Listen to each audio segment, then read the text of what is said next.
So can you hear me properly? Yes, Yes, ma'am, but background sound. Exactly, and that's why I'm asking. Okay, let me fix it.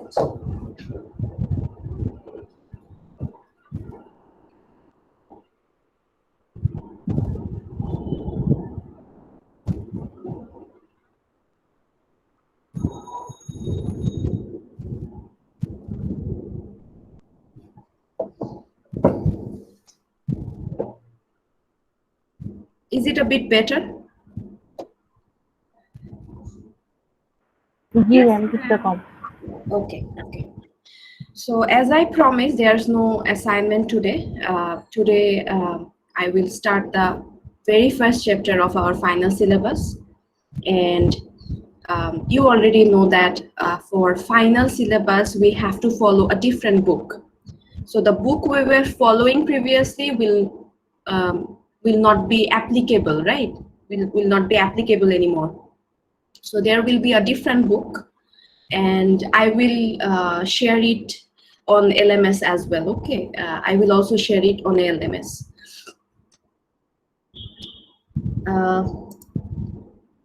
Let me show you the book.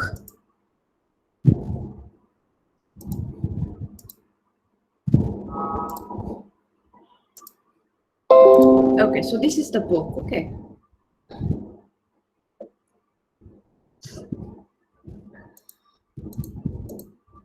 Managerial accounting. There are 3 writers, but when we say এটা কার বই, গ্যারিসনের বই নামে বেশি পরিচিত. Okay, and the edition is 15th edition 15th, so you have to follow this. If you have the hardcover book with you, very good. Otherwise you can follow the PDF as well. So I will share the PDF one with you. Okay. And from this book, we will cover total 3 chapters. Chapter 2, chapter 5, and chapter 12. And we are done. Okay. So today I will start with chapter 2. So let's start the syllabus.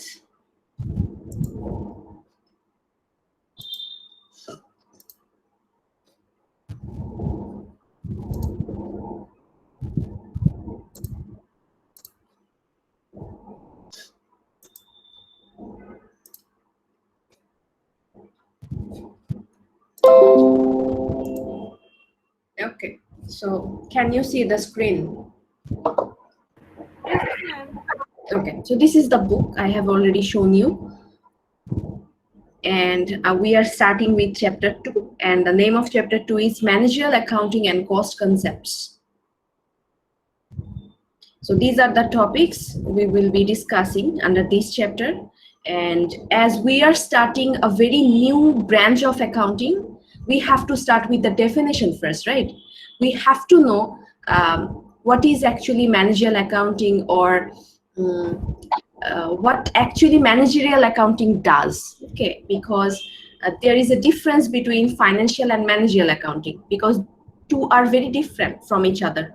And what we covered under our midterm syllabus will not be actually in use in this portion of the accounting. So these are totally different and unrelated branches of accounting. Okay, so we have to know managerial accounting, the definition of managerial accounting first.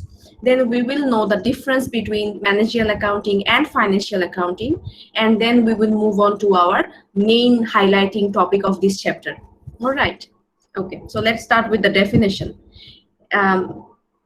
What do you think? What managerial accounting does, in your opinion? Or নাম শুনে আপনার কি মনে হয়, or আপনাদের কি মনে হয় ম্যানেজারিয়াল অ্যাকাউন্টিং আসলে কি হতে পারে? Just a guess.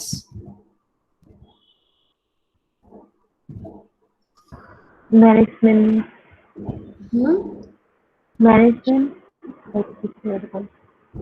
বুঝতে পারি না আমি আপনার কথা। আমি বলছিলাম যে ম্যানেজমেন্ট টাইপ কিছু এখানে থাকবে। ম্যানেজমেন্ট টাইপ কিছু বলতে মানে লাইক একটু সুন্দর করে বলেন আর একটু elaborate I can understand. Like কোনো decision Sorry, make করবে কোনো ডিসিশন মেক করবে?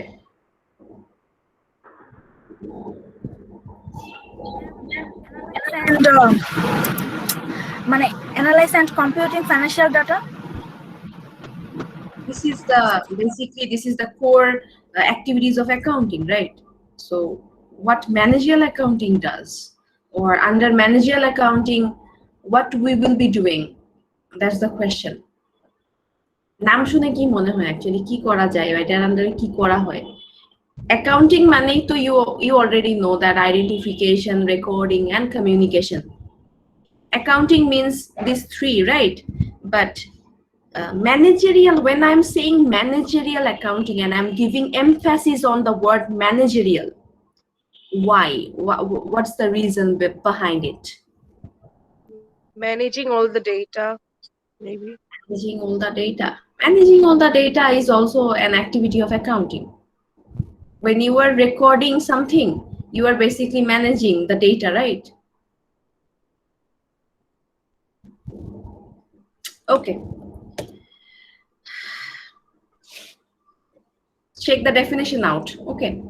Managerial accounting provides information to managers to help making decisions within the organization. All right. So here, the main part or main highlighting point is managerial accounting basically provides information to the managers only, whereas accounting provides information to the accounting users, where managers are one of them, right? Yes. So managerial accounting is very specific to one particular party or to one particular user, and that is managers. So what type of accounting users is manager? What type of accounting user is manager? Is it internal or external?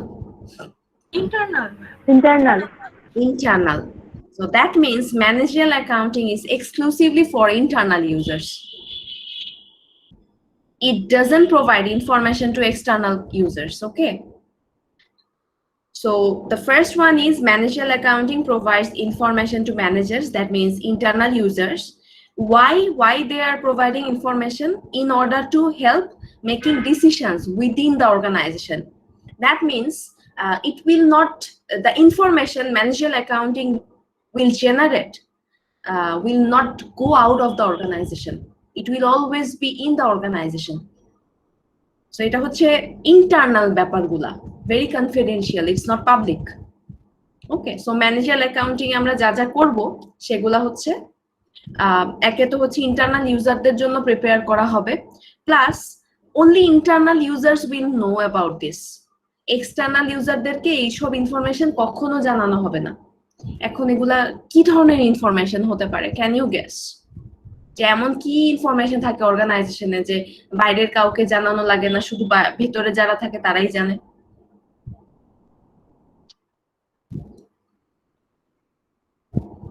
বলতে পারেন? Organisation যদি কোনো ধরনের project থাকে বা কোনো product project থাকে বা কোনো ফাইন্যান্সিয়াল এমন যে সিচুয়েশন থাকে যা অন্য কেউ যদি জানে, তো ওটার উপরে অ্যাডভান্টেজ নিতে পারে, তাদের কম্পিটিটিভ যারা আছে তারা অ্যাডভান্টেজ নিতে পারে এই ব্যাপারে। এই জন্য অনেক কিছু তো লুকায় রাখা হয়। কিছু জিনিস আছে হাইড করা হয়, and there are also some information that are not actually relevant to the outside party. মনে করেন ওগুলা হচ্ছে আউটসাইডে যারা আছে তাদের আসলে জানার দরকার নেই, এই জন্য জানায় না। সবসময় যে লুকায় জিনিসটা এরকম না, there are something very confidential and there are also something that are only relevant to the people who work within the organization. Okay, তো এটা কিরকম হতে পারে? মনে করেন যে managerial accounting decision হতে পারে যে let's just say you want to start a business, right?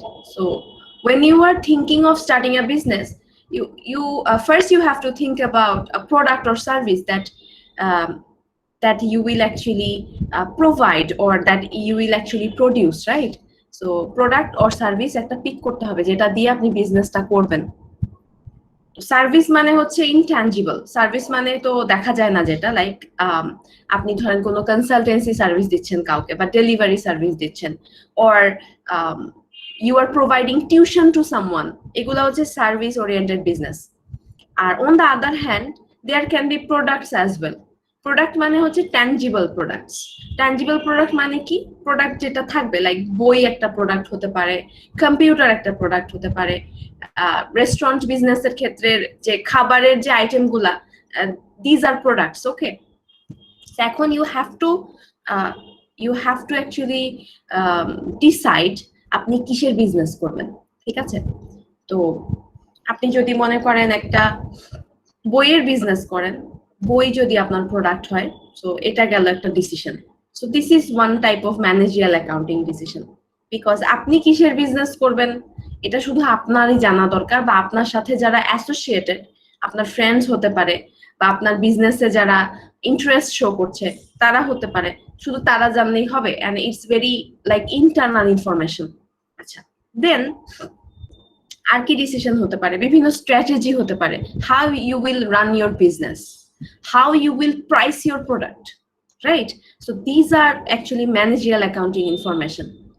এগুলা কিন্তু বাইরের মানুষের জানার দরকার নাই যে how you are actually pricing the product or how you are actually strategizing your activities so that you can actually be successful. Okay, so এই জিনিসগুলা কিভাবে আমরা করতে পারি সেগুলো আসলে আমাদেরকে ম্যানেজারিয়াল অ্যাকাউন্টিং বলবে। ওকে, so these are decisions we are talking about under managerial accounting. So what's the definition?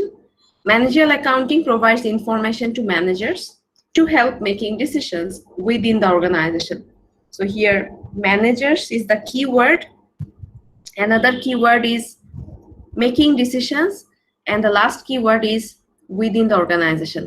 এইগুলা হচ্ছে highlighting part of this definition. Okay, এটা কি সবাই বুঝতে পেরেছি ডেফিনিশনটা?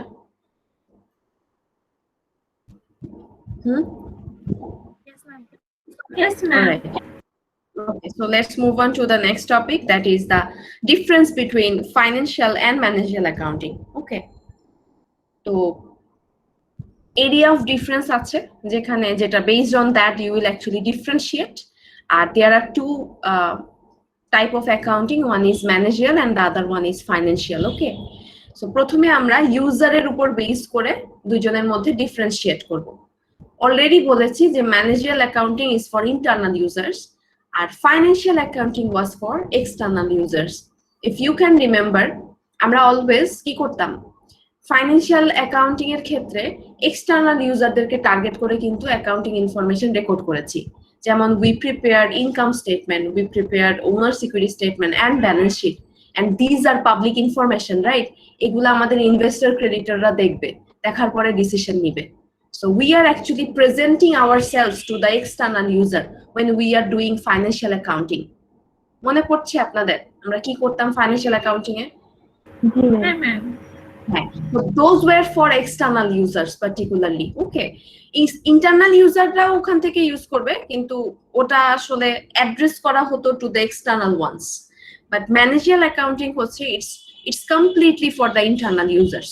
এখানে আমরা এক্সটার্নাল ইউজারদের জন্য কিছুই করব না, আর আমাদের কোনো অ্যাকাউন্টেবিলিটি থাকবে না to present this information to the external once.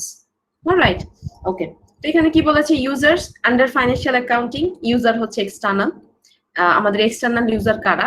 Investors, creditors, etcetera. Okay, and in case of managerial accounting, managers. That's it. Okay, then second যে এরিয়াটা আছে ডিফারেন্সিয়েট করার, that is time focus. Time focus হচ্ছে আমাদের যে ডেটাটা, যেটা নিয়ে আমরা কাজ করি, then we actually record the information, ওই ইনফরমেশনের টাইপটা আসলে কেমন, বা ওইটা কোন সময়ের, is it a past data or future data, এটা আপনাকে হচ্ছে চিন্তা করতে হবে। So what do you think when you are doing financial accounting? আপনি কি পাস্ট ডেটা নিয়ে কাজ করেন অর ফিউচার ডেটা নিয়ে? মিস আগের ডেটা নিয়ে, past data, because whenever you are preparing something, it's already happened, right? যেমন আমরা অনেক সময় আছে আমাদের সামনে কোয়েশ্চেন থাকে যে এপ্রিলের 1 তারিখে বিজনেস স্টার্ট হয়েছিল, these are the transactions that took place on April, now prepare the transaction analysis of April, ঠিক না? এরকম ছিল ইনফরমেশন গুলা। তারপরে জার্নালাইজ করতে না এইরকমই। তো তার মানে কি, you are actually preparing or recording something that already incurred or that already happened in the past. So আমার একটা জিনিস অলরেডি ঘটে গেছে, now we are actually working with this. So these are past data, right? So whenever you are actually dealing with financial accounting, time focus is always key, past. And that's why এটাকে বলা হচ্ছে backward looking. তার মানে আপনি পেছনে ফিরে তাকাচ্ছেন every time when you are dealing with financial accounting. And এটাকে আরেকটা যেটা বলা যায় সেটা হচ্ছে financial accounting follows historical perspective. Historical, that means it's related to history, and history is always past, right? So এই জন্য বলা হচ্ছে যে financial accounting historical perspective এ চলে, and the data are always backward looking. That means আপনি পেছনে ফিরে তাকাচ্ছেন যখনই আপনি কিছু একটা প্রিপেয়ার করছেন, because it's already happened in the past. On the other hand, managerial accounting is more about future. It's future oriented or forward looking. কারণ কি? কারণ হচ্ছে এই যে একটু আগে আমি আপনাদেরকে বললাম যে আপনি কিসের বিজনেস করবেন, you have to actually decide. কিসের বিজনেস করবেন, এটা কি ফিউচারে আছে না পাস্টে আছে? ফিউচারে আছে। So you are actually looking forward. Then আমি কি স্ট্র্যাটেজি সেট করব so that I can be successful, এটাও কিন্তু ইন ফিউচার। তারপর আমি কি প্রাইসিং করব আমার প্রোডাক্টের, বা আমি এটার কি দাম রাখলে কাস্টমারের জন্য প্রবলেম হবে না, plus I can make profit, right? So these R all future decisions. So you have to decide in case of managerial accounting, and that's why managerial accounting is future oriented or forward looking. এই পয়েন্টটা কি সবাই বুঝতে পেরেছে কিনা? Make sure. Or do you have any question?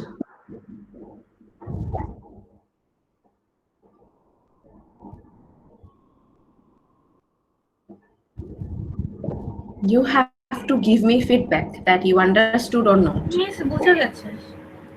বুঝা যাচ্ছে। আচ্ছা, আপনাদের কিন্তু পয়েন্ট বাই পয়েন্ট বুঝতে হবে, বিকজ মনে করেন যে এই একটা পয়েন্ট থেকে আমি একটা কোয়েশ্চেন মেক করতে পারি ফর ফাইনাল এক্সাম। মনে করেন আমি বললাম যে financial accounting follows historical perspective, please explain this statement. তখন কিন্তু আপনাকে আসলে বুঝতে হবে জিনিসটা কি, and then you have to explain. So এই জন্য এরকম মনে করার কিছু নাই যে মিস পড়িয়ে যাচ্ছে আমি একবারে মুখস্থ করে লিখে দিব, কারণ কখনো এরকম ডিফারেন্স আসবে না যে আপনি চার্ট করে এটাকে লিখে দিলেন মুখস্থ, এরকম কোয়েশ্চেন কখনো আসবে না।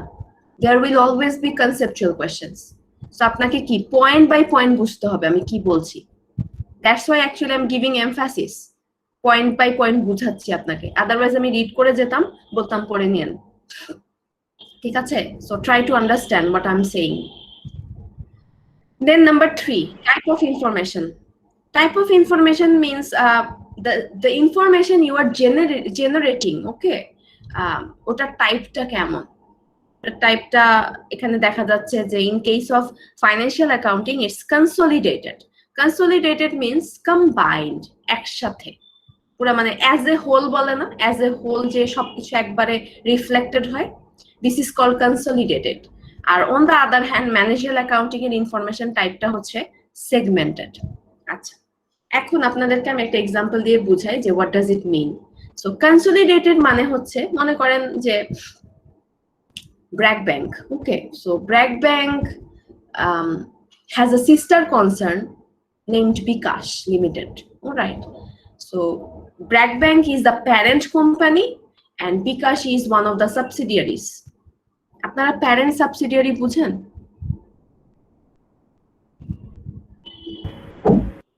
একটা বড় কোম্পানি আন্ডারে যে অনেকগুলো মিনি কোম্পানি থাকে, একটা মেইন কোম্পানির আন্ডারে ছোট ছোট অনেকগুলো থাকে না, উইং।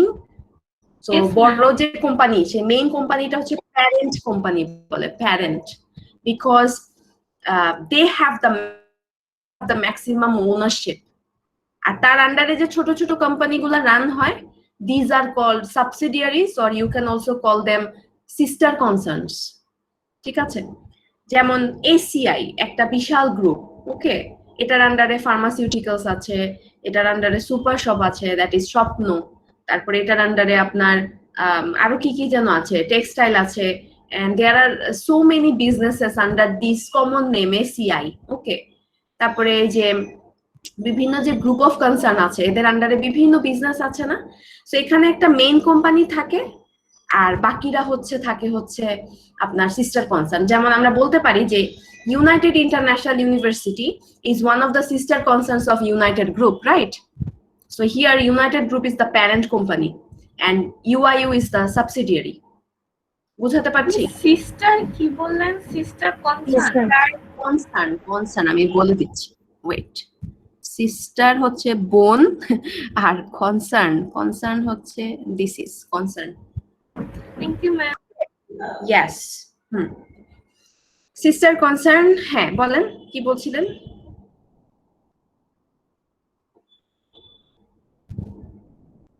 কোনো কোয়েশ্চেন আছে আর আমি ডিসকাস করব?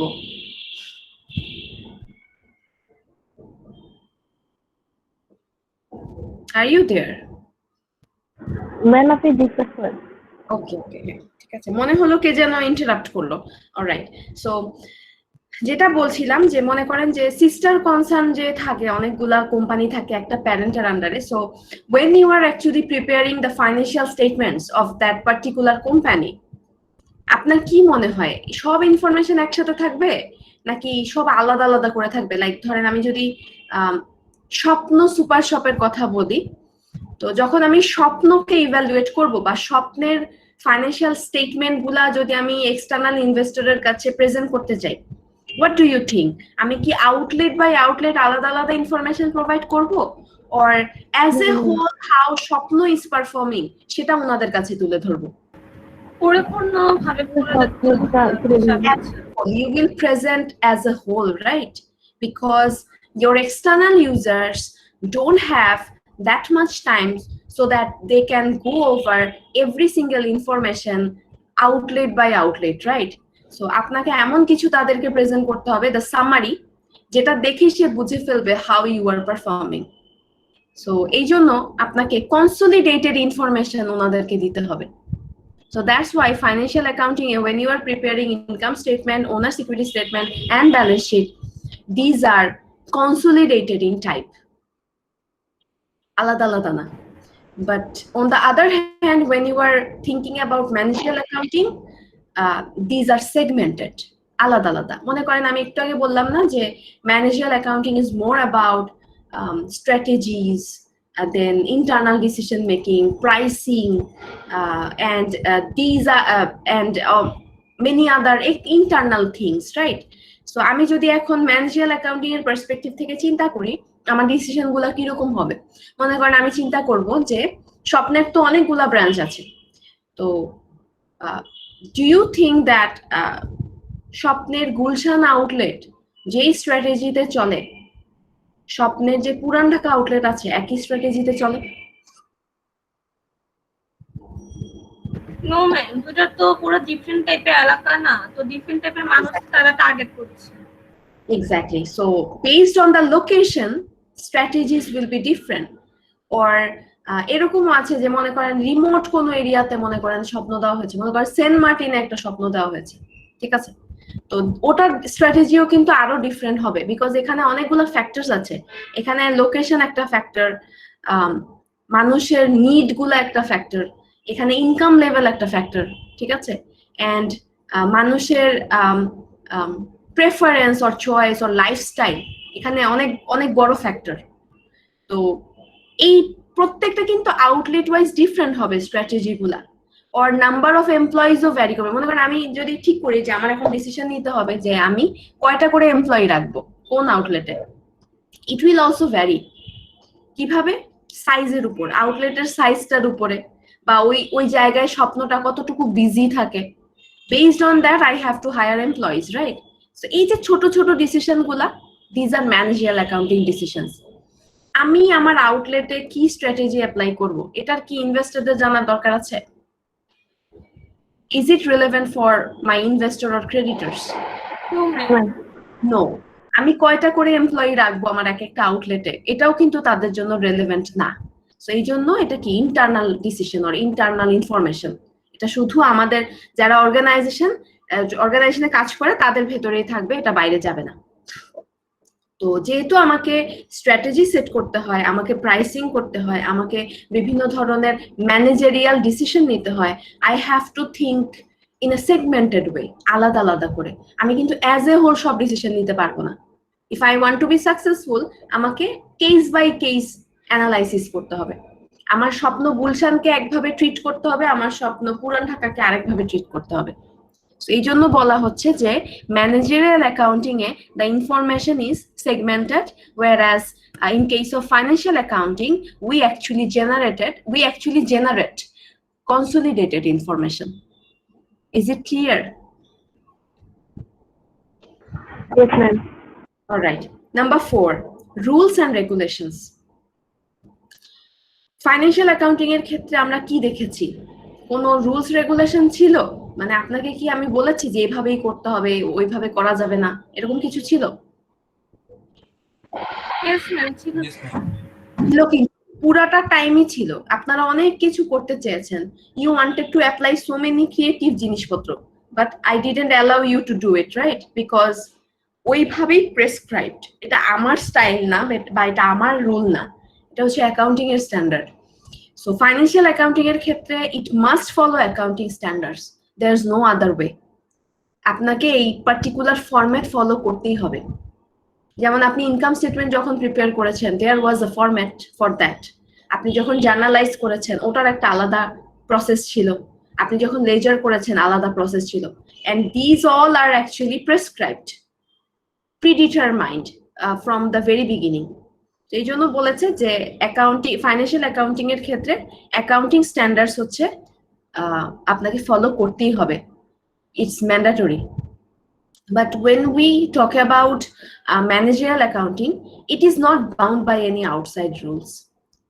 তো ম্যানেজারিয়াল অ্যাকাউন্টিং হচ্ছে ভেরি মাচ ফ্লেক্সিবল। যেমন আমরা ফাইন্যান্সিয়াল অ্যাকাউন্টিং এ না, ম্যানেজারিয়াল অ্যাকাউন্টিং এর অঙ্কগুলো এরকম হবে না, ইট will B different. It will be more about decision making. So ছোট ছোট ক্যালকুলেশনস থাকবে, দেন আপনাকে বিভিন্ন ডিসিশন মেক করতে হবে। So it will be combination of both calculation and decision. তো এখানে হয়তো আপনাকে বিভিন্ন কমেন্ট লিখতে হবে যে একটা ক্যালকুলেশন করলেন, করার পরে based on that you have to come to a conclusion যে হ্যাঁ, বেসড অন দিস ক্যালকুলেশন আমার অ্যাকচুয়ালি এটা করা উচিত। সো আপনাকে এই কমেন্টটা লিখতে হবে। So the mathematical exercises will be like this, financial accounting এর মতো হবে না। এই জন্য যেহেতু এই ছোট ছোট calculation followed by decision making হবে, তো ওখানে কোনো ফরম্যাট নাই আসলে।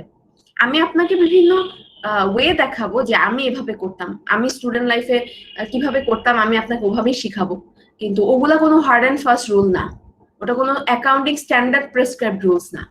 জাস্ট হচ্ছে ফর দ্য কনভেনিয়েন্স আপনাকে এভাবে করতে হবে। অলরাইট? তো এই জন্য বলেছে it is not bound by any outside rules.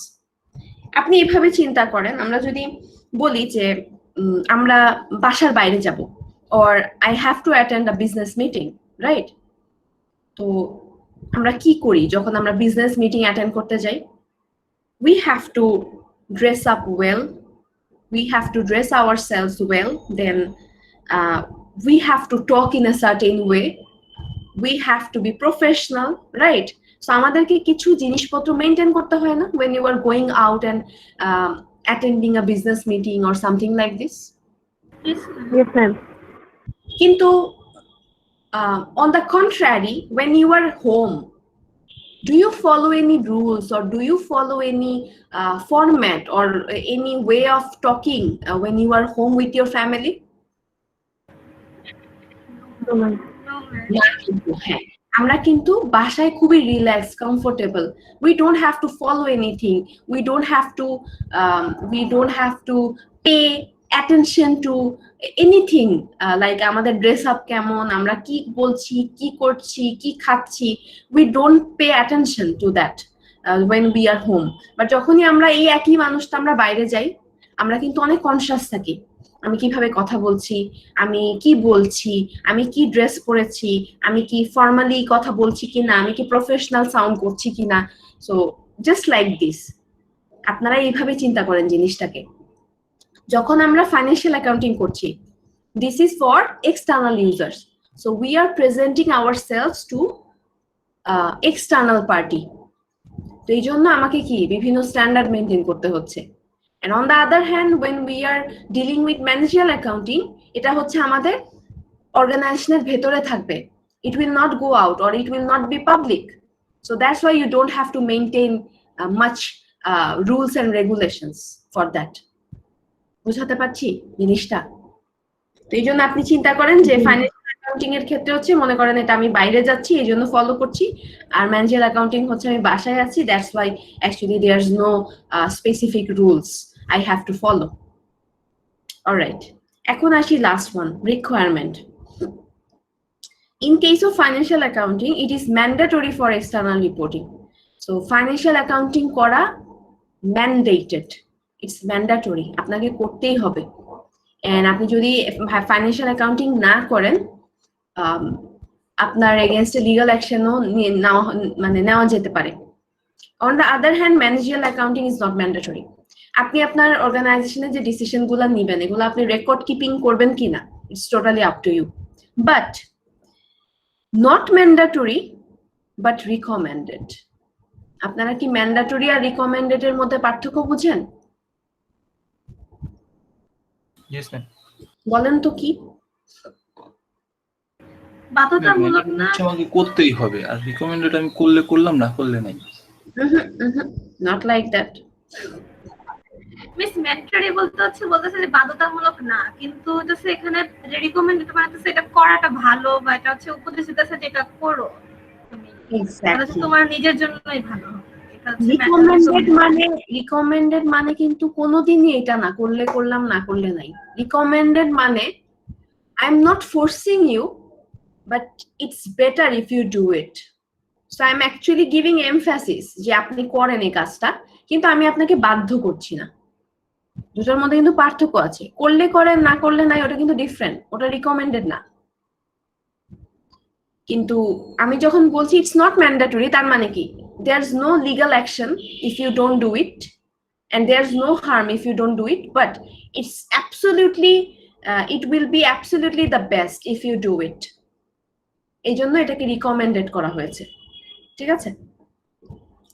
তো এখন আসি যে ম্যান্ডেটরি কেন। ম্যান্ডেটরি হচ্ছে আমাদেরকে ফাইন্যান্সিয়াল অ্যাকাউন্টিং করতে হয় for external users, so if you don't do financial accounting or if you don't prepare financial accounting stuffs, আপনি কিন্তু আপনার এক্সটার্নাল ইউজারদেরকে ইনফরমেশন প্রোভাইড করতে পারবেন না, তো এটা তো হলো না কিছু। তো এটা এই জন্য ম্যান্ডেটরি, আপনাকে করতেই হবে। এই যে ফাইন্যান্সিয়াল স্টেটমেন্ট গুলা, income statement, owners equity statement and balance sheet, এই জিনিসগুলো আপনাকে বাধ্যতামূলক ভাবে করতে হবে।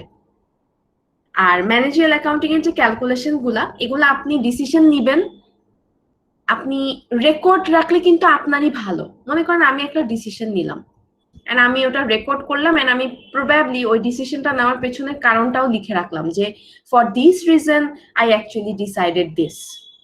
তো এটা কিন্তু আপনার ফিউচারে গিয়েও আপনার সুবিধা হবে যে আমি কেন এই কাজটা করেছিলাম, because our brain often deceives us, right? আমরা অনেক ভুলে যাই, আমাদের মনে থাকে না, হয়তো 2-3 দিন পরে গিয়ে মনে থাকবে না, বা ধরেন 1 বছর পরে গিয়ে কিন্তু মনে থাকবে না কেন করেছিলাম কাজটা। So it's better if you keep the record. এই জন্য বলেছে it's recommended. Now tell me if you have any question, আর পুরাটা বুঝেছি ডিফারেন্স গুলা।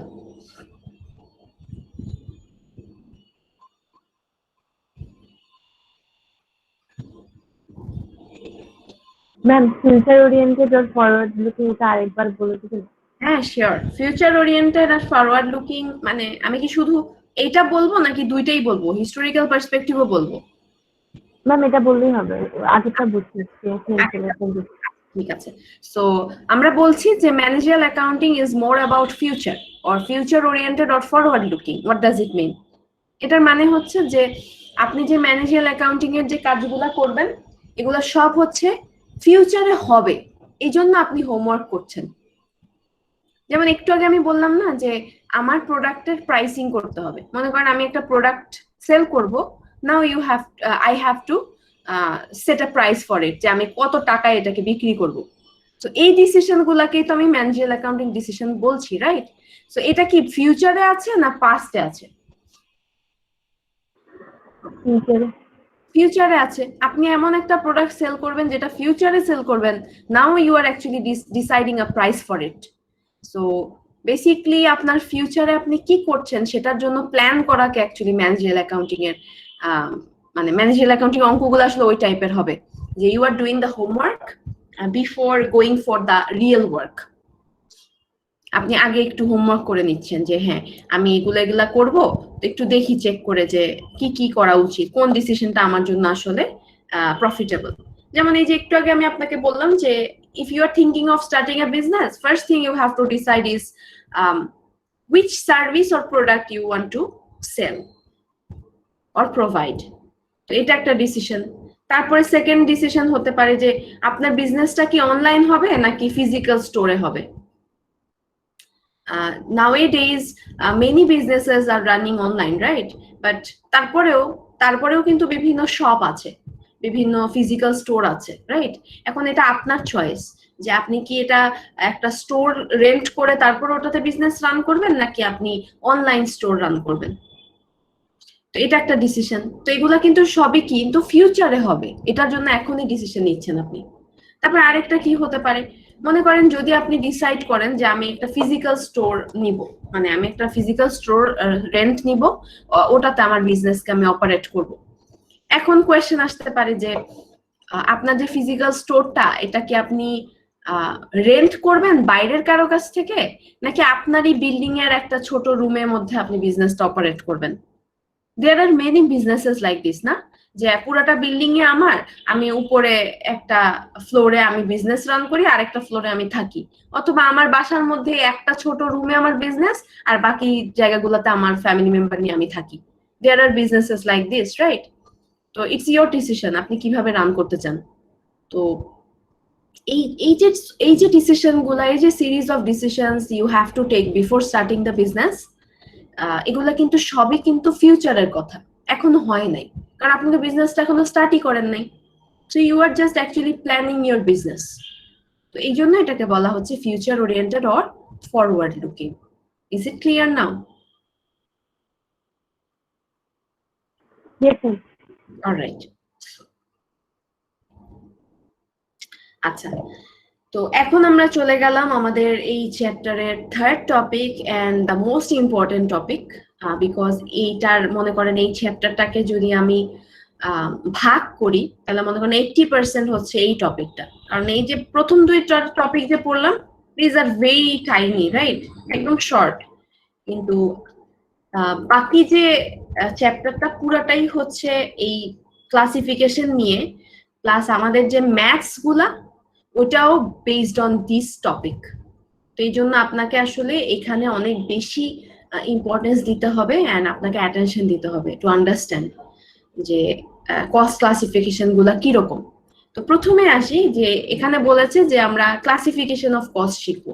তুই অলরেডি নো ক্লাসিফিকেশন মানে কি। ক্লাসিফিকেশন মানে ক্যাটাগরাইজ করা। তো কস্ট খরচ, ইউ অলরেডি নো দিস। তো খরচ তো খরচই, এটার আবার কিসের ক্লাসিফিকেশন?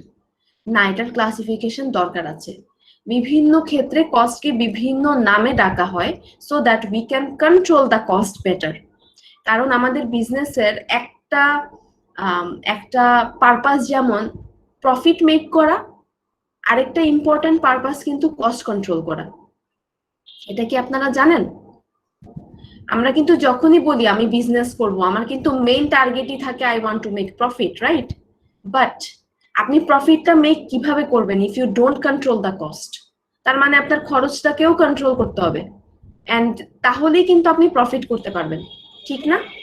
কারণ প্রফিটের ফর্মুলাটা কি মনে আছে আপনাদের?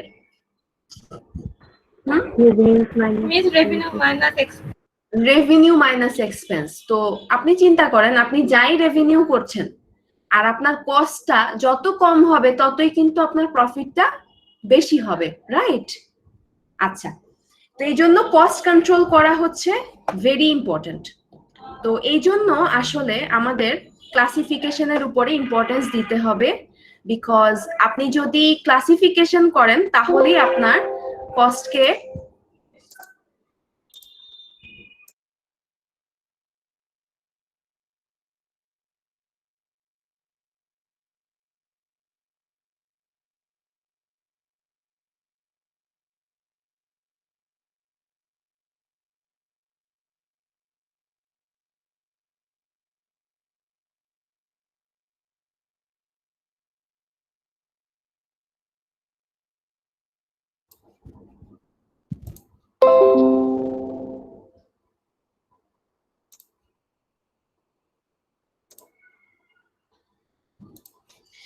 ওকে সো আমি যেটা বলছিলাম যে আপনি যদি কস্টকে কন্ট্রোল করতে চান you have to classify this, কারণ আপনি যদি ছোট ছোট ভাগে কস্টকে ভাগ করেন আপনি কিন্তু এটাকে ভালো বেটার ম্যানেজ করতে পারবেন। যেমন আমি আপনাকে একটা এক্সাম্পল দিই, ইফ আই সে দ্যাট আপনার মান্থলি এক্সপেন্ডিচার হচ্ছে 10,000 টাকা মনে করেন, ঠিক আছে, 10,000 ইজ ইয়োর মান্থলি এক্সপেন্স।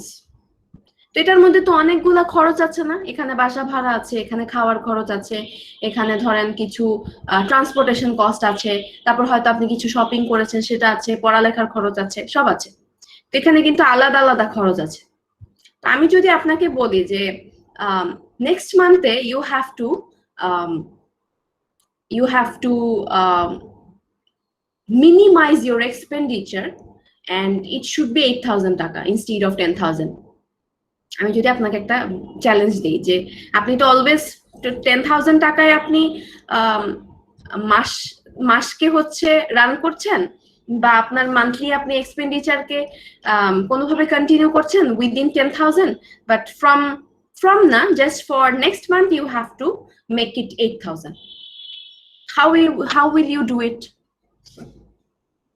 আমি যদি কোনো ধরনের কোনো ক্লাসিফিকেশন না করি, মনে করেন আপনারা কোনো ধরনের কোনো ভাগ না করেন কোথায় কি খরচ হচ্ছে, can you control the cost? No ma'am, আমার তো ভাগ করে আগে হিসাব করে নিতে হবে যে কোথায় কোথায় আমি টাকা বাঁচাতে পারবো, কোন জায়গায় টাকা বাঁচানোই যাবে না, এরপরে এরকম করে আমরা আগে সেট করে নিব যে কিভাবে এটা ইয়ে করতে হবে। এক্স্যাক্টলি, সো এই জন্য আসলে কস্ট ক্লাসিফিকেশনের খুব ইম্পর্টেন্স। আমি যদি এখন 10,000-এর জায়গায় 8,000 টাকা করতে চাই, বাসা ভাড়া এখানে তো আমি হাতে দিতে পারবো না বিকজ ইটস ফিক্সড, এটা তো কোনোদিনই কমবে না। তো বাসা ভাড়ার জায়গায় থাকবে। খাওয়ার খরচ এখানে আমি একটু কমাতে পারি, আমি একটু কম বাজার করতে পারি এই মাসে, so that I can cut the cost. Transportation কস্টও আমি কন্ট্রোল করতে পারি, ঠিক আছে।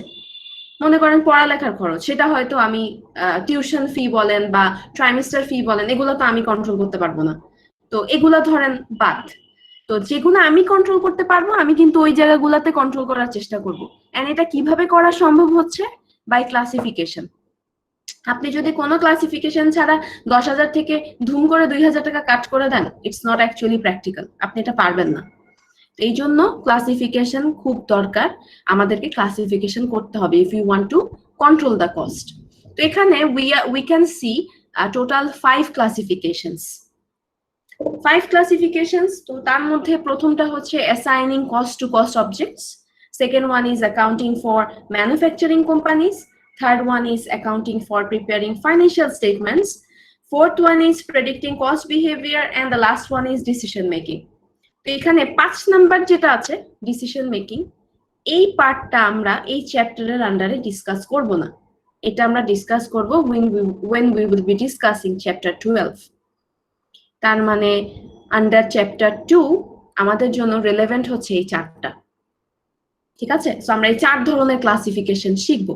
তো এগুলো কিন্তু এক একটা ক্যাটাগরি, এটার আন্ডারে আবার কস্টের বিভিন্ন ক্লাসিফিকেশন আছে। So let's check it out. So প্রথমটা যেটা assigning cost to cost objects. Based on that, cost can be classified into 2 types. One is direct cost and the other one is indirect cost. ঠিক আছে, আচ্ছা এখন আসি direct cost কোনগুলা। Direct cost হচ্ছে মনে করেন when you are doing a business, যেই কস্টগুলা ছাড়া আপনার প্রোডাক্ট অর সার্ভিস কোনোভাবেই প্রোভাইড করা সম্ভব না, বা কোনোভাবেই আপনার প্রোডাক্ট অর সার্ভিসের এক্সিস্টেন্স চিন্তা করা যাবে না, সেগুলাকে বলে ডিরেক্ট কস্ট। মানে যেগুলো ছাড়া প্রোডাক্ট বানানোই যাবে না বা সার্ভিস প্রোভাইড করাই যাবে না, so these R direct cost. Example কি হতে পারে?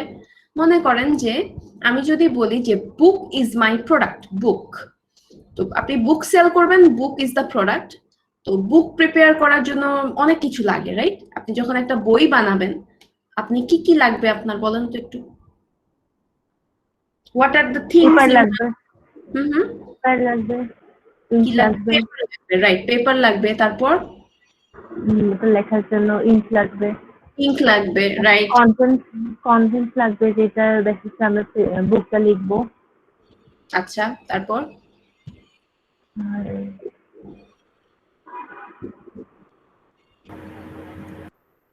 একটা পাবলিশার কোম্পানি আমার সাথে ডিল লাগবে না? পাবলিশার, হ্যাঁ হ্যাঁ, এটা ঠিক আছে। হ্যাঁ, তারপরে না, আপনি এভাবে চিন্তা করেন যে বই তো আর আপনি হাতে লিখবেন না, ইট উইল বি পাবলিশ, রাইট? তো এটা হচ্ছে মেশিনে ছাপানো হবে। তো আপনার তো ওই ধরেন কিছু মানুষজন, ম্যান পাওয়ার লাগবে যারা হচ্ছে আপনার এই বইটাকে ছাপাবে, তাই না? Yes, ma'am. Exactly. হ্যাঁ, তো আপনি এভাবে চিন্তা করেন যে এই বইটা, যে এটা আমার প্রোডাক্ট, এটার এক্সিস্টেন্স কিন্তু ডিপেন্ড করছে পেপার, ইঙ্ক আর যে মানুষগুলা বইটা ছাপাবে তাদের উপরে। So they are actually direct cost. তার মানে আমি বলতে পারি পেপারের কস্ট, ইঙ্কের কস্ট, আর যে শ্রমিকগুলা বইগুলার পাবলিশিং এ দায়িত্বরত, তাদের যে বেতন বা মজুরি, এগুলা হচ্ছে আমার জন্য, আমার পার্টিকুলার বিজনেসের জন্য এগুলো আমার ডিরেক্ট কস্ট। এখন ডিরেক্ট কস্ট দিয়ে কি পুরো বিজনেস রান করা যায়? না, কিন্তু পাশাপাশি আরো অনেক খরচ থাকে ডিরেক্ট কস্টের পাশাপাশি। তো সেগুলাকে আমি কি বলবো? সেগুলাকে আমি বলবো ইনডিরেক্ট কস্ট। সেগুলা কি? সেগুলা হচ্ছে মনে করেন আপনার যে ফ্যাক্টরিটা আছে যেখানে আপনার বইটা পাবলিশিং হবে, ওই জায়গাটার ভাড়া হতে পারে। তারপরে যারা পাবলিশ করছে বই, শুধু তারাই কি থাকে কারখানাতে? না, কিন্তু আরো অনেক মানুষ থাকে, তাদের বেতন হতে পারে। তারপর আপনার ইলেকট্রিসিটি বিল হতে পারে। তারপর মনে করেন আপনি বইটার একটা অ্যাট্রাকটিভ প্যাকেজিং করতে চাচ্ছেন। বই তো বই, বাট আপনি যদি খুব ভালো কোনো অ্যাট্রাকটিভ কাভার দিতে চান, বইটাকে বাইন্ড করতে চান সুন্দরভাবে, সেটার জন্য কিন্তু আপনার অ্যাডিশনাল খরচ হবে। সেগুলা কিন্তু ইনডিরেক্ট কস্ট, নট ডিরেক্ট। কারণ আপনি যে অ্যাডিশনালি এটাকে আলাদা বাইন্ডিং করছেন বা প্যাকেজিং করছেন, এটা কিন্তু আমার বইয়ের এক্সিস্টেন্সের সাথে রিলেটেড না। এটা কিন্তু অপশনাল, আপনি এটা করতেও পারেন, নাও করতে পারেন, ঠিক কি না? তো এই জন্য এটা হচ্ছে ইনডিরেক্ট কস্টের মধ্যে পড়বে, প্যাকেজিং। তারপর মনে করেন আপনি অ্যাডভার্টাইজমেন্টে যাচ্ছেন, আপনার বইগুলা, যেমন এই যে এখন যেমন বই মেলায় আপনার বই সেল হচ্ছে, তাই না? দেখেছেন না যে ইংলিশের বইগুলা খুব চলছে? তো এই যে অ্যাডভার্টাইজমেন্ট গুলা, ইনস্টাগ্রামে অ্যাডভার্টাইজমেন্ট দিচ্ছে, ফেসবুকে অ্যাডভার্টাইজমেন্ট করছে। সো এই ধরনের অ্যাডভার্টাইজমেন্টের যে খরচ যদি তারা করে থাকে, বিয়ার করে থাকে কোনো ধরনের খরচ, সেগুলাকে আমি বলতে পারি ইনডিরেক্ট কস্ট। ওকে, তো বুঝাতে পারছি কিনা the difference between direct and indirect? Yes, ma'am. বোঝা যাচ্ছে। মানে হচ্ছে যে খরচগুলা ছাড়া আপনার প্রোডাক্ট তৈরি হবে না, আপনি প্রোডাক্টের কথা চিন্তাই করতে পারেন না। On the other hand, indirect cost হচ্ছে these are also important, but মানে জিনিসটা হচ্ছে ইনডিরেক্ট কস্ট গুলা আপনার বিজনেসটা রান করতে আপনাকে আরো হেল্প করবে। It will help you to run your business smoothly. এটা কিন্তু কোর কস্ট না, কিন্তু এটা আপনাকে আরো সাহায্য করবে। সো সাপোর্টিং কস্ট বলবো আমি ইনডিরেক্ট কস্টকে। একটা হচ্ছে কোর কস্ট আর একটা হচ্ছে সাপোর্টিং কস্ট। ডিরেক্ট কস্ট হচ্ছে কোর কস্ট আর ইনডিরেক্ট কস্ট হচ্ছে সাপোর্টিং কস্ট। তো এখন একটা বিজনেসে কিন্তু ডিরেক্ট কস্টের চেয়ে ইনডিরেক্ট কস্টের পরিমাণ বেশি থাকে, ঠিক কি না? ডিরেক্ট কস্ট কিন্তু লিমিটেড, ইনডিরেক্ট কস্ট কিন্তু বাকি সব। এখন আপনাদের মনে কোয়েশ্চেন আসতে পারে যে এই যে মেশিন কিনছি, তারপরে আপনার বিভিন্ন ধরনের বড় বড় অ্যাসেট পারচেজিং, এগুলাকে কি বলবো? এগুলাকে আপনি কিন্তু কস্ট বলবেন না, ঠিক আছে? এগুলো আলাদা। আপনি শুধু হচ্ছে আপনার অপারেশনাল যে খরচগুলা, সেগুলা আপনি চিন্তা করবেন। So direct cost, indirect cost, এগুলা কিন্তু খুব ভালোভাবে বুঝতে হবে, কারণ এই রিলেটেড অঙ্ক থাকবে। আমি আপনাকে এরকম কস্টের লিস্ট দিয়ে I will tell you to identify কোনটা ডিরেক্ট কোনটা ইনডিরেক্ট। তো তো আপনি যদি কনসেপচুয়ালি ক্লিয়ার না হন, you can't actually decide or identify যে কোনটা ডিরেক্ট কোনটা ইনডিরেক্ট। ঠিক আছে, সো ভালো করে বোঝার চেষ্টা করেন। Okay, this is the second classification. So এটা হচ্ছে কি নিয়ে, এটা হচ্ছে অ্যাকাউন্টিং ফর ম্যানুফ্যাকচারিং কোম্পানিজ। তার মানে when you are a manufacturing company, আপনি কস্টকে কিভাবে ক্লাসিফাই করবেন, এখানে সেই ক্লাসিফিকেশনটা দেখানো হবে। আচ্ছা, এখন আসি ম্যানুফ্যাকচারিং কোম্পানি কাকে বলে। Businesses can be of different types. Businesses can be of many types. And out of those many types, বিজনেসের তিনটা মেজর টাইপ আছে। ঠিক আছে, একটা হচ্ছে ম্যানুফ্যাকচারিং, একটা হচ্ছে সার্ভিস, আর একটা হচ্ছে ট্রেডিং। ট্রেডিং ট্রেডিং মানে হচ্ছে এইটা। ওকে, আচ্ছা, so do you know manufacturing companies বা ম্যানুফ্যাকচারিং বিজনেস কাকে বলে? আইডিয়া আছে? যারা নিজেরা তাদের প্রোডাক্ট বানাবে এরকম। Exactly. So manufacturing businesses are those who produces their product in-house. তারা নিজেরা নিজেদের প্রোডাক্ট প্রডিউস করে, এই জন্য এটাকে বলা হচ্ছে ম্যানুফ্যাকচারিং। আর ম্যানুফ্যাকচারিং মানে কিন্তু প্রোডাকশন। তো এটা এক ধরনের বিজনেস যারা নিজেদের প্রোডাক্ট নিজেরা বানায়। আচ্ছা, দেয়ার আর অলসো বিজনেসেস যাদের কোনো প্রোডাক্ট নাই, তারা সার্ভিস প্রোভাইড করে। যেমন একটু আগে আপনাকে বললাম আমি, কনসালটেন্সি সার্ভিস, তারপরে হচ্ছে ডেলিভারি সার্ভিস, টিউশন, এগুলো হচ্ছে আমার সার্ভিস বিজনেসেস। তারপরে এই যে মনে করেন কি যেন আছে আরো, এই যে ডক্টর, যে ডেন্টাল ক্লিনিকের বিভিন্ন অঙ্ক করেছি, দিস আর সার্ভিস বিজনেস। ওকে, তো এটা এক ধরনের বিজনেস। আরেকটা বিজনেস আছে যেটাকে বলছি আমি trading business. So trading business হচ্ছে তারা নিজেরা বানায়ও না, তারা কোনো সার্ভিসও সেল করে না, they just buy and sell.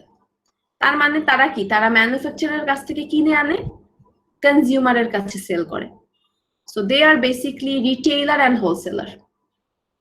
যেমন আপনার যদি এরিয়া, যে এরিয়াতে আপনি থাকেন, ওখানে যদি কোনো গ্রসারি শপ থাকে, একদম ছোটখাটো, সবার বাসার সামনেই কি কোনো না কোনো দোকান থাকে ছোট, তো তারা কি বলেন তো, তারা কিন্তু ট্রেডিং বিজনেস করে, ঠিক না? ওরা বাইরে থেকে কিনে আনে, আপনার কাছে সেল করে। তো এরকম কিন্তু আরো অনেক বড় বড় বিজনেস আছে। যেমন এই যে আমাদের যে সুপার শপ গুলা, এরা কিন্তু ট্রেডিং বিজনেস। বিকজ আমরা যখন সুপার শপে যাই, আমরা ডিফারেন্ট ব্র্যান্ডের প্রোডাক্ট একসাথে পাই। তো তারা কিন্তু এই ডিফারেন্ট ব্র্যান্ডের প্রোডাক্ট গুলা নিজেরা কালেক্ট করে, বাই করে অ্যাজ এ কাস্টমার। মানে যদিও তাদের রেট ডিফারেন্ট থাকে, তারা হোলসেল রেটে পারচেজ করে, বাট তারা কিন্তু বায়ার হিসেবেই পারচেজ করে। So they are buying it from manufacturer বা from the main company, and then আমাদের কাছে তারা সেল করছে as a seller. So they are called trading business or merchandise business বলে এটাকে। আচ্ছা, তো আমি যেটা এখন যাদেরকে নিয়ে কথা বলছি, তারা হচ্ছে ম্যানুফ্যাকচারিং বিজনেস। সো আপনি যদি একটা ম্যানুফ্যাকচারিং বিজনেস হন, আপনি কস্টকে দুই ভাগে ভাগ করবেন। কি কি? Manufacturing cost, non manufacturing cost. এখন আসি এগুলা কি। সো আপনি যখন একটা ম্যানুফ্যাকচারিং বিজনেস, আপনার ওয়ার্ক স্টেশন দুইটা থাকবে। There will be two work stations. কিরকম?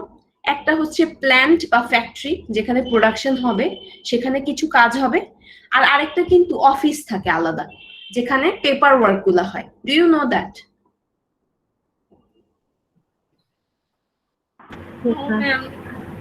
যেমন অনেক সময় আমরা অনেককেই বলতে শুনি না যে ওই ছেলেটা বা ওই মেয়েটা ইউনিলিভারে জব করে, বা ওই ছেলেটা বা ওই মেয়েটা নেসলেতে জব করে।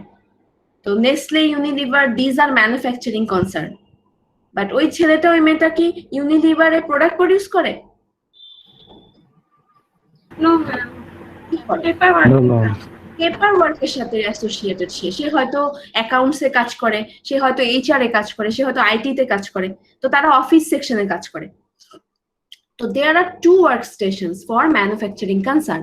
One is factory and the other one is office. তো ম্যানুফ্যাকচারিং কস্ট হচ্ছে যে খরচগুলা ফ্যাক্টরিতে হয়, প্ল্যান্টে হয় during production. And non manufacturing cost হচ্ছে যেটা ফ্যাক্টরি, দ্যাট মিন্স অফিসে পেপার ওয়ার্ক রিলেটেড যে কাজগুলা। ঠিক আছে, তো দুইটা ওয়ার্ক স্টেশন, দুই ধরনের খরচ। Is it clear? Yes ma'am. Okay, এখন আসি under manufacturing cost, there are total 3 type of cost. Manufacturing cost আবার 3 ধরনের হয়, কি কি? Direct material, direct labour and manufacturing overhead. একটু আগে আপনাদেরকে আমি বলছিলাম তাই না বইয়ের কথা। তো বইয়ের ক্ষেত্রে ডিরেক্ট ম্যাটেরিয়াল কস্ট কোনটা? পেপার এন্ড ইঙ্ক, এই দুইটা খরচ হচ্ছে ডিরেক্ট ম্যাটেরিয়াল কস্ট। আপনার র ম্যাটেরিয়ালটা অ্যাকোয়ার করতে যে খরচটা হবে, যেমন আমি যদি কোনো খাবারের দোকানের এক্সাম্পল দেই আপনাদেরকে, রেস্টুরেন্ট বিজনেসের এক্সাম্পল দেই, আপনার ফুড প্রিপেয়ার করতে যে ইনগ্রেডিয়েন্টস গুলো আপনি কিনছেন সেটার কস্টটা হচ্ছে আমার ডিরেক্ট ম্যাটেরিয়াল। অলরাইট, আচ্ছা এখন আসি ডিরেক্ট লেবার কারা? ডিরেক্ট লেবার হচ্ছে রেস্টুরেন্টের শেফ গুলা, যারা হচ্ছে খাবারটা বানাচ্ছে, তাদের বেতন, কারণ তাদের ছাড়া এই খাবারগুলো তৈরি হবে না। অথবা আমার যে বইয়ের যে পাবলিশিং এ যে লোকগুলো আছে তাদের ছাড়া আমার বইটা ছাপবে না, তাই না? তো তারা হচ্ছে ডিরেক্ট লেবার। আচ্ছা, তারপর তাহলে ম্যানুফ্যাকচারিং ওভারহেড কোনগুলা? আর বাকি যা কিছু আছে, আপনার রেস্টুরেন্ট বিজনেস যদি হয় তাহলে এই ম্যাটেরিয়াল আর লেবার কস্ট ছাড়া আর যা যা খরচ আছে সব চলে যাবে ম্যানুফ্যাকচারিং ওভারহেডে। আর বইয়ের বিজনেসের ক্ষেত্রে ইঙ্ক অ্যান্ড পেপার অ্যান্ড ওই যে লোকগুলা বই পাবলিশ করছে ওই লোকগুলার বেতন ছাড়া আর যা যা খরচ হবে বই পাবলিশিং এ সব চলে যাবে ম্যানুফ্যাকচারিং ওভারহেডে। বুঝাতে পারছি আমি? ম্যানুফ্যাকচারিং ওভারহেড এই জিনিসটা কি?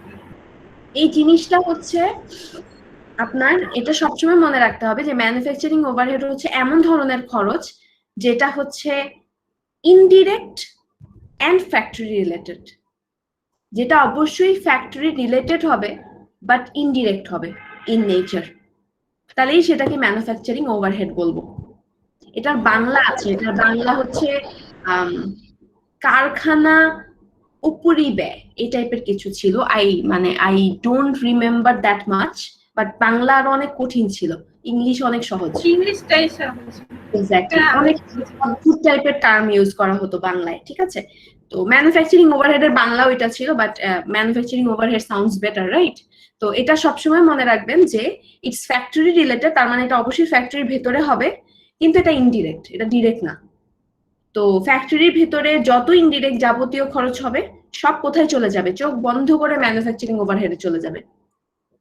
ফ্যাক্টরির ভাড়া, যেমন আমি যদি রেস্টুরেন্টের কথা বলি, তাহলে মনে করেন রেস্টুরেন্টের যেখানে খাবার মেক করা হয় সেটার ভাড়া হতে পারে, ঠিক আছে?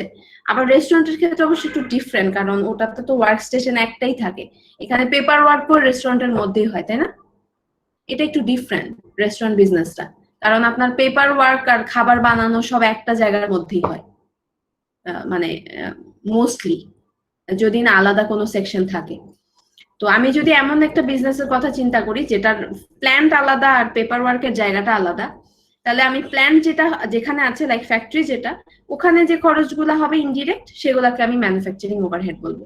যেমন বইয়ের কারখানার ভাড়া, তারপরে ইলেকট্রিসিটি বিল, তারপর হচ্ছে মনে করেন কারখানার যে মেশিনটাতে আপনি পাবলিশ করছেন ওটার ডেপ্রিসিয়েশন, তারপর মনে করেন আদার যেসব এমপ্লয়িরা আছে other than the people who are actually publishing, এটা ছাড়াও সিকিউরিটি গার্ড থাকতে পারে, সুপারভাইজার থাকতে পারে, ঠিক আছে? তাদের বেতন, এগুলো সমস্ত কিছু চলে যাবে ম্যানুফ্যাকচারিং ওভারহেডে। Is it clear now? Yes ma'am. Okay, তো ম্যানুফ্যাকচারিং ওভারহেড হওয়ার জন্য আপনাকে যে জিনিসটা মাথায় রাখতে হবে, একটা হচ্ছে it must be factory related plus it must be indirect. এই দুইটা যখন ক্রাইটেরিয়া সে ফুলফিল করবে তখনই এটা ম্যানুফ্যাকচারিং ওভারহেডে চলে যাবে, চোখ বন্ধ করে, আর চিন্তা করতে হবে না। ওকে, এখন চলে যাই যে আমরা ফ্যাক্টরি সবকিছু শিখে গেলাম। ফ্যাক্টরিতে 3 ধরনের খরচ হয়, একটা হচ্ছে লেবার, একটা হচ্ছে ম্যাটেরিয়াল, আর একটা হচ্ছে ম্যানুফ্যাকচারিং ওভারহেড। আচ্ছা, এখন চলে যাই আমরা অফিসে যেখানে পেপার ওয়ার্ক গুলো হয়। সো নন ম্যানুফ্যাকচারিং কস্ট আমাদের 2 ধরনের, একটা হচ্ছে সেলিং আর একটা হচ্ছে অ্যাডমিনিস্ট্রেটিভ। এখন আসি সেলিং কস্ট কোনগুলা? সেলিং কস্ট হচ্ছে আপনার প্রোডাক্ট সেল করতে আপনাকে যে যে খরচগুলো করতে হয় just for selling the product, সেগুলাকে বলা হয় সেলিং কস্ট। তো আমাদের কিন্তু অফিসে ডিফারেন্ট ডিপার্টমেন্টস থাকে, আমার মনে হয় আপনারা জানেন, বিভিন্ন ডিপার্টমেন্ট থাকে, ফাইন্যান্স অ্যান্ড অ্যাকাউন্টস থাকে, এইচআর থাকে, আইটি থাকে, মার্কেটিং থাকে, আপনারা জানেন না এগুলা? Yes ma'am. জি ম্যাম। ডিফারেন্ট যে ডিপার্টমেন্ট গুলা থাকে, মার্কেটিং ডিপার্টমেন্ট যে খরচগুলা করে, দিজ আর সেলিং কস্ট। কারণ marketing department is exclusively responsible for selling the products, right? তো এই জন্য ও যে খরচগুলা করে সেগুলা সমস্ত কিছু চলে যাবে সেলিং কস্টে। তাহলে এখন অফিসে কি শুধু মার্কেটিং খরচই হয়? না, আরো অন্যান্য অনেক খরচ হয় না? অ্যাডমিনিস্ট্রেটিভ আরো অনেক খরচ হয়, সেগুলা কোথায় যাবে? অ্যাডমিনিস্ট্রেটিভ কস্টে যাবে। এখন আসি এক্সাম্পলে, বলেন তো সেলিং কস্টের এক্সাম্পল কি হতে পারে?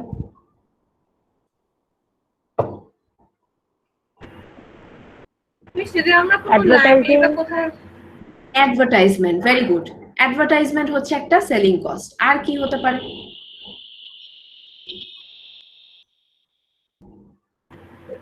মিস কমিশন দিতে হয় না যদি আমরা কোনো লাইব্রেরি বা কোথাও বইটা বিক্রি করি? এক্স্যাক্টলি, সেলস রিপ্রেজেন্টেটিভের কমিশন, এটাও একটা সেলিং কস্ট। ওই যে সেলস রিপ্রেজেন্টেটিভ থাকে না, যারা যে ফিল্ড ওয়ার্ক করে, এই যে আপনারা দেখবেন যে দোকানে বা আপনি যখন শপিং মলে যান, there are some people who come and মানে give you some offers, right? যে এরকম এরকম এটা করলে এই অফার, তো আপনি এইটা একটু কেনেন। তো these are called actually sales representatives. তো এটা যে কোনো প্রোডাক্টের ক্ষেত্রে হতে পারে, এটা রেস্টুরেন্ট বিজনেসের জন্য হতে পারে অফার গুলা, এটা বিভিন্ন বিউটি সেলনের ক্ষেত্রে দেয়। তারপর ধরেন আরো অনেক কিছু, ডায়মন্ডের যে শপগুলো আছে সেখানেও বিভিন্ন অফার তারা প্রোভাইড করে। তো এরকম যে ডোর টু ডোর গিয়ে যারা সেল করে তারা হচ্ছে সেলস রিপ্রেজেন্টেটিভ। তো তারা হচ্ছে কমিশন বেসড চাকরি করে, তাদের মেইন বেতন খুবই কম, তাদের ম্যাক্সিমাম বেতন হচ্ছে তারা যতটুকু বেশি সেল করতে পারে সেটার উপরে, কারণ সেটার উপরে কমিশন অ্যাড হয়। তো ওটাও কিন্তু পার্ট অফ সেলিং কস্ট, কারণ এই সেলস রিপ্রেজেন্টেটিভ গুলাকে কিন্তু আপনি হায়ার করছেন just for selling the product, nothing else. আর তো কোনো কাজ নাই ওর সেল করা ছাড়া। তো তার মানে এটা একটা সেলিং কস্ট ওকে যখন আপনি পে করছেন, রাইট? Very good. আর আর আছে স্যালারি কিসের স্যালারি? ম্যাম, ওখানে ওই লাইক মার্কেটিং রেস্টুরেন্টের। ডিপার্টমেন্টের স্যালারি লাগবে না? কার স্যালারি? সবার স্যালারি তো আর সেলিং কস্ট না। নিজের মার্কেটিং ডিপার্টমেন্টে কাজ করতেছে আমার জন্য, এটার জন্য তাদের? হ্যাঁ, মার্কেটিং হেড থেকে শুরু করে মার্কেটিং এক্সিকিউটিভ, মার্কেটিং হেডের আন্ডারে যারা কাজ করে তাদের সবার স্যালারি চলে যাবে সেলিং কস্টে।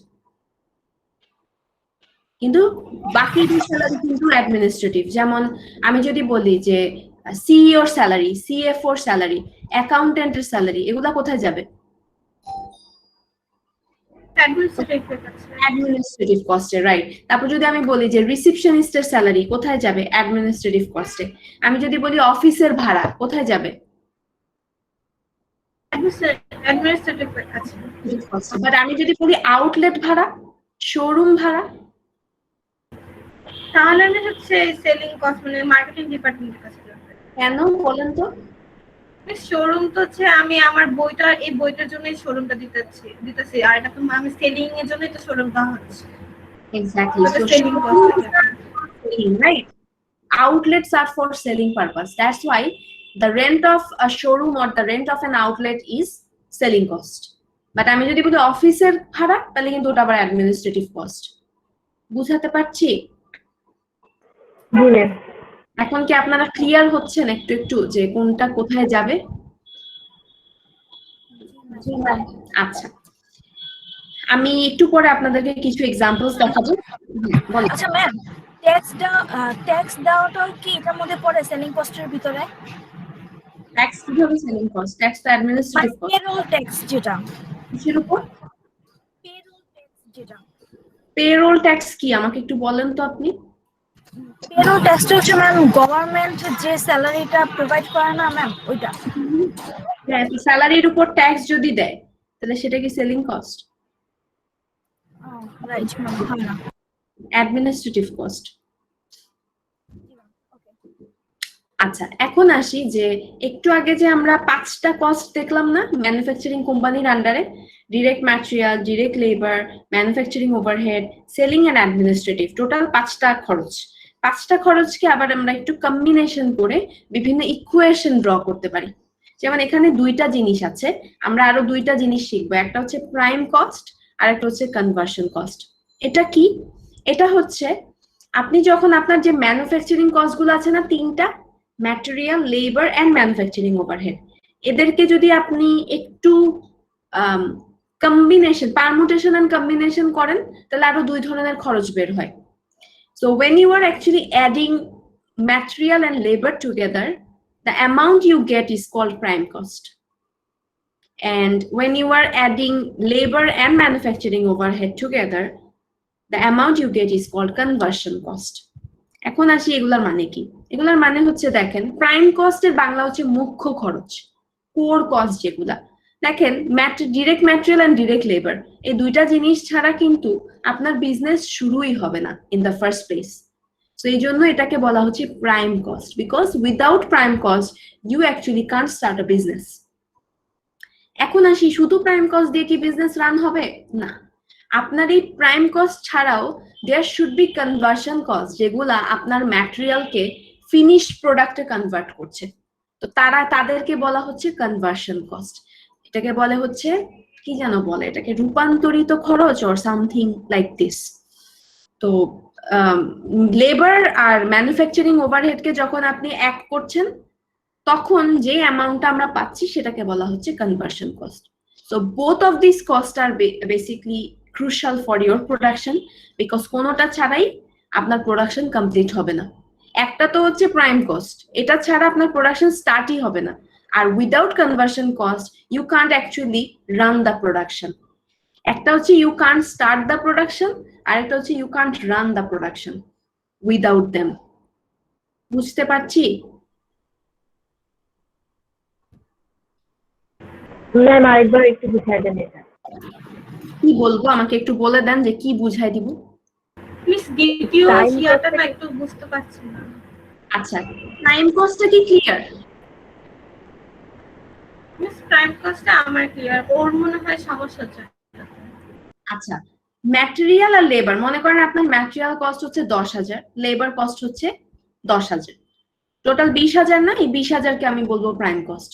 মানে প্রাইম কস্টের ফর্মুলা হচ্ছে এটা, ম্যাটেরিয়াল প্লাস লেবার। তো when you add material and labor together, যেটা আসবে সেটাকে আমি প্রাইম কস্ট বলবো। আর আরেকটা হচ্ছে লেবার আর ম্যানুফ্যাকচারিং ওভারহেডকে যখন যোগ করছি সেটাকে আমরা বলছি কনভার্সন কস্ট। মনে করেন আপনার লেবার আছে 10,000 আর ম্যানুফ্যাকচারিং ওভারহেড আছে another 15,000, so 25,000 is your conversion cost. এখন আসি কনভার্সন কস্ট বলছে কেন এটাকে। কনভার্সন কস্ট হচ্ছে যেটা আপনার ম্যাটেরিয়াল, র ম্যাটেরিয়ালকে ফিনিশড গুডসে কনভার্ট করছে। আপনি যে ম্যাটেরিয়ালটা নিয়ে বিজনেসটা স্টার্ট করলেন, এটা কি আপনি সেল করেন নাকি একটা ফাইনাল প্রোডাক্ট সেল করেন বলেন তো? Final product. একটা ফাইনাল প্রোডাক্ট সেল করেন, তার মানে কি মাঝে অনেক প্রসেসিং হয় না, মাঝে অনেক কনভার্সন হয়। তো ওটার ক্ষেত্রে এই 2জন রোল প্লে করে। একটা হচ্ছে লেবার, যে আপনার প্রোডাক্টটা বানাতে সাহায্য করছে, প্লাস হচ্ছে আরো যে আনুষঙ্গিক খরচগুলা, এরা আপনার যে ফিনিশ প্রোডাক্টটাকে কমপ্লিট একটা ফর্মে আসতে হেল্প করছে। তো এই জন্য যখন আপনি এই 2টাকে যোগ করছেন আপনি কনভার্সন কস্ট পাচ্ছেন। Is it clear now? Yes ma'am. Okay, তো এখন আসি যে এই জায়গাগুলা থেকে ম্যাথমেটিক্যাল এক্সারসাইজ কিরকম আসতে পারে। ওকে, এখান থেকে ম্যাথমেটিক্যাল এক্সারসাইজ আসবে। মনে করেন যে আমি আপনাকে একটা লিস্ট অফ কস্ট দিয়ে দিব, তারপর আমি বলবো যে আইডেন্টিফাই করেন কোনটা কি ধরনের খরচ। ওকে, আর এই সাইড থেকে আসতে পারে, মনে করেন আমি আপনাকে একটা লিস্ট দিয়ে বললাম যে প্লিজ ক্যালকুলেট প্রাইম কস্ট, তখন আপনাকে একে তো প্রথমে ফর্মুলাটা মনে রাখতে হবে, দেন ফর্মুলাটা লিখে ওই লিস্ট থেকে লেবার, ম্যাটেরিয়াল এগুলাকে বের করে এনে যোগ করে দেন অ্যান্সার লিখতে হবে। বুঝাতে পারছি যে কিরকম আসবে? আমি আবার আপনাকে এক্সাম্পলও দেখাবো, কারণ আমরা বইয়ে যখন যাব তখন আমরা দেখবো যে কিরকম অঙ্ক আসে। কিন্তু এতটুকু কি বুঝতে পারছি কিরকম অঙ্ক আসবে? হ্যাঁ ম্যাম। আচ্ছা, এখন চলে যায় আমাদের 3 নাম্বার আর আজকের লাস্ট ক্লাসিফিকেশন। এটার পরে আজকে আর পড়বো না, আমরা বাকিগুলা নেক্সট ক্লাসে পড়বো। এটা একদম সহজ এন্ড এটা আমাদের আগেরটার সাথে খুব রিলেটেড। এই ম্যানুফ্যাকচারিং কোম্পানির যে ক্লাসিফিকেশনটা পড়েছি না, এটা যারা 100% বুঝতে পেরেছেন, 3 নাম্বারটা তাদের জন্য কিচ্ছু না। এখন একটু দেখেন, ফাইন্যান্সিয়াল স্টেটমেন্ট যখন আমরা প্রিপেয়ার করছি, দ্যাট মিনস আপনার income statement, owner security statement and balance sheet, তখন আমরা তখন আমরা কস্টকে দুই ভাগে ভাগ করতে পারি। একটা হচ্ছে প্রোডাক্ট কস্ট আর একটা হচ্ছে পিরিয়ড কস্ট। এখন আসি প্রোডাক্ট কস্ট কাকে বলে এন্ড পিরিয়ড কস্ট কাকে বলে। ওকে, আগের ক্লাসিফিকেশনে যাদেরকে আমি ম্যানুফ্যাকচারিং কস্ট হিসেবে চিনেছি, তারাই হচ্ছে এই ক্লাসিফিকেশনের প্রোডাক্ট কস্ট। তার মানে যেটাই ম্যানুফ্যাকচারিং কস্ট সেটাই প্রোডাক্ট কস্ট। আর পিরিয়ড কস্ট তাহলে কোনটা? নন ম্যানুফ্যাকচারিং কস্ট। এক্স্যাক্টলি। ওকে, তার মানে আমি বলতে পারি যে প্রোডাক্ট কস্ট আবার 3 ধরনের। কি কি? Material, labour and manufacturing overhead. আর পিরিয়ড কস্ট কোনগুলা? সেলিং আর হইতেছে administrative. Cost selling and administrative, right. তো এই হচ্ছে আমাদের থার্ড ক্লাসিফিকেশন। এখন আপনাদের মনে কোয়েশ্চেন আসতে পারে যে একই জিনিস দুইটা নামে ডাকার দরকার কি, তাই না? দুইটা নামে দরকার আছে কারণ আপনার পারপাস এখানে ডিফারেন্ট। আপনি যখন ম্যানুফ্যাকচারিং কোম্পানি হিসেবে রোল প্লে করছেন তখন আপনার ক্লাসিফিকেশন ওই রকম, আর যখন আপনি ফাইন্যান্সিয়াল স্টেটমেন্ট প্রিপেয়ার করছেন for your convenience or for the convenience of your calculation, আপনাকে প্রোডাক্ট এন্ড পিরিয়ড এই হিসেবে এদেরকে অ্যাড্রেস করতে হবে। ঠিক আছে, এই জন্য দুইটা নাম, কিন্তু ভেতরে কিন্তু থিমটা সেম। দুইটা থিম একদম same, just you are calling it two different names. বুঝাতে পারছি? তাহলে ম্যাম আমি বুঝবো কিভাবে যে আমি এখন এটাকে ম্যানুফ্যাকচারিং কস্ট বলবো আর এটাকে এখন প্রোডাক্ট কস্ট বলবো? আপনি দুইটাই তো বলবেন। আমি ধরেন আমি যদি আপনাকে একটা অঙ্ক করতে দেই, মনে করেন আমি বললাম যে কি বলবো, একটা এক্সাম্পল আমাকে একটু হেল্প করবেন এক্সাম্পল বের করতে। একটা খরচের নাম বলেন তো আপনারা যে কেউ। রিলেটেড খরচ কি রিলেটেড খরচে বলবো? কোন ধরনের? কোন খরচ, মানে বিজনেসের একটা খরচের কথা বলেন, যে কোনো খরচ।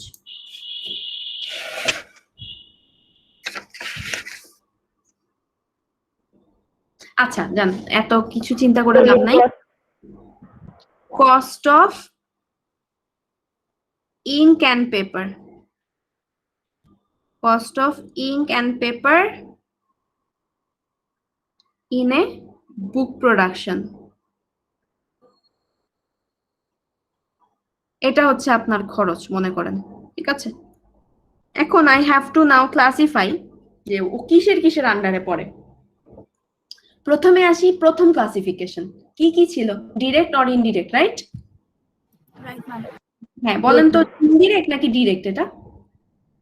জি ম্যাম, ইঙ্ক এন্ড পেপারটা হচ্ছে আমার ডিরেক্ট, ডিরেক্ট ম্যাম। আর বুক So, প্রোডাকশন প্রথমে হচ্ছে প্রোডাকশন হচ্ছে ইনডিরেক্ট। হ্যাঁ, আর ইঙ্ক অ্যান্ড পেপারের। হ্যাঁ কি বলছেন বাবা, আবার বলেন।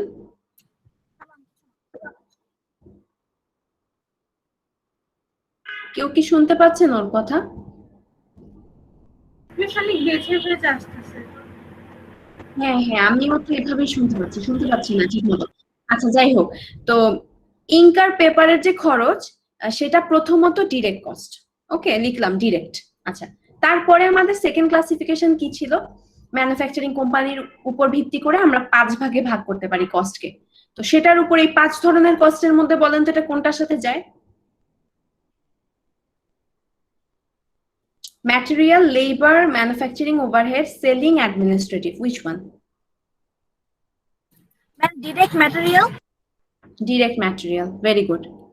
So direct material হচ্ছে সেকেন্ড ওয়ান। আচ্ছা, আর কি খরচ হতে পারে ও এট দ্য সেম টাইম? ওই যে প্রোডাক্ট নাকি পিরিয়ড বলেন তো?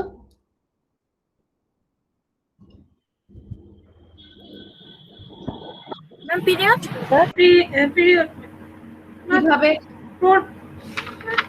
ও যদি ম্যাটেরিয়াল হয় ও কি খরচ? প্রোডাক্ট হবে, product right ma'am, product. Product cost, exactly. So it's a product cost. So একই সাথে দেখতে পাচ্ছেন ও কিন্তু তিনটা কস্টকে রিপ্রেজেন্ট করছে, মানে তিনটা নাম আর কি, তিন ধরনের ক্লাসিফিকেশনকে সে একই সাথে রিপ্রেজেন্ট করছে। সো আপনাকে আসলে বুঝতে হবে না কখন আপনি কি লিখবেন, কারণ আপনাকে সবই লিখতে হবে। ও আচ্ছা ম্যাম, ওকে, থ্যাংক ইউ। ঠিক আছে, আচ্ছা। তো আসলে আপনাকে ক্লাসিফিকেশনটা এইভাবে করতে হবে। এন্ড আরো আরেকটা ক্লাসিফিকেশন বাকি আছে যেটা আমরা নেক্সট ক্লাসে শিখবো। তো ওটার পরে এখানে আরেকটা অ্যাড হবে, এন্ড দেন আপনাকে অল টুগেদার এই চারটা ক্লাসিফিকেশন করতে হবে every time for every single cost item. বুঝাতে পারছি? Yes, ma'am. Okay yes ma'am. Okay, তো দ্যাটস অল ফর টুডে। আজকে আর পড়াবো না, আপনারা যা যা বললাম সেটাই প্রসেস করার চেষ্টা করেন মাথায়, এন্ড বুঝার চেষ্টা করেন আমি কি কি বললাম। এন্ড আপনাদেরকে আমি কিছু প্র্যাকটিস এক্সারসাইজ দিই, ওকে? মানে just to go through this, মানে এটা করে জমা দিতে হবে এরকম না, জাস্ট আপনি গো থ্রু করতে পারেন, just to develop your understanding. যেমন এখানে যে E22 and E23 এই দুইটা আপনারা একটু দেখবেন বই থেকে, আমি বইটা একটু পরে শেয়ার করব। E22 E23 এখানে কস্টের, সেখান থেকে আপনি নিজে নিজেই, মানে ভুল হলে হোক কোনো সমস্যা নেই, নিজে নিজেই নিজেকে কোয়েশ্চেন করবেন যে আসলে এটা কি কি হতে পারে বা এটা কোনটা কোনটার আন্ডারে পড়তে পারে। এভাবে করলে দেখবেন যে আপনার আইডিয়াটা আরো ক্লিয়ার হয়েছে আগের চেয়ে। ঠিক আছে, এন্ড আপনি কনফিউজ হচ্ছেন। Alright,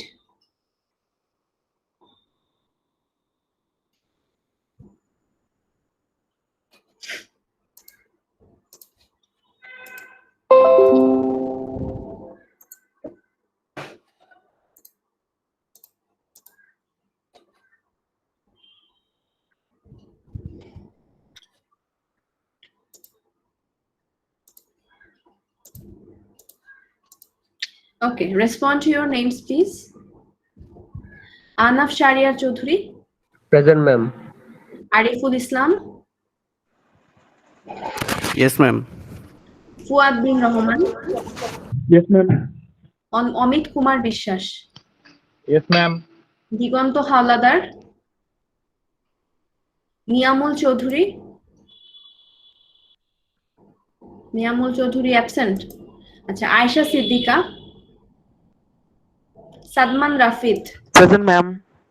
Nazmul Sakib. Joy Poddar. Yes, ma'am. Ashikul Arifin. Shakhawat Hussain. Rezwan Ahmed. Yes ma'am. Russell Ahmed. Yes, ma'am. Ahmed, okay, হ্যাঁ। Shakibul Islam Sifat. Yes, miss. Abdur Rahman চমক। Present, ma'am. অনিরুদ্ধ রয়।